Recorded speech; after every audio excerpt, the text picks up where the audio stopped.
It's Stuart again, down at the Wee Museum of Memory in Leith.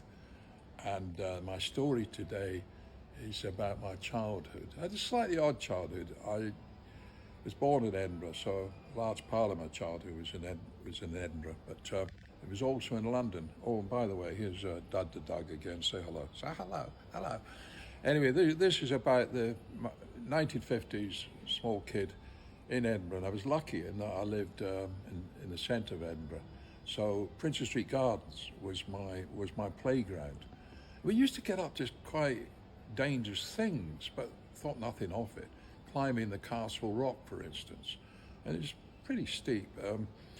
And I do remember a chum, school friend. He froze and got frightened, and he wouldn't come down, and they had to call the fire brigade to get him down with ropes and things. He would be about probably 9 or 10 at the time. But of course, the other big thing at Princess Street Gardens for us boys, and I'm afraid it was always boys, was train spotting. Standing on the footbridges, there were 3. They're still there in Princess Street Gardens over the main railway line through to Glasgow and up north. So we all train spotted away, taking the numbers. And I still like steam trains, of course. Then steam trains to this day, I go to these heritage railways. But one rather dangerous thing we used to do was with the old tram cars that were they were very flat fronted. Well, the front and the back, because they went both ways. And the tram car drivers, they had this habit, for instance, if you were stopped at traffic lights, they would get very close to each other, virtually touching. So the driver of the tram car behind could chat to the conductor on the platform of the car in front. Now, we boys would be upstairs, and there was a window at the front and the back of the other car. So we used to climb through the window into the car in front, or the other way around. It's a dare.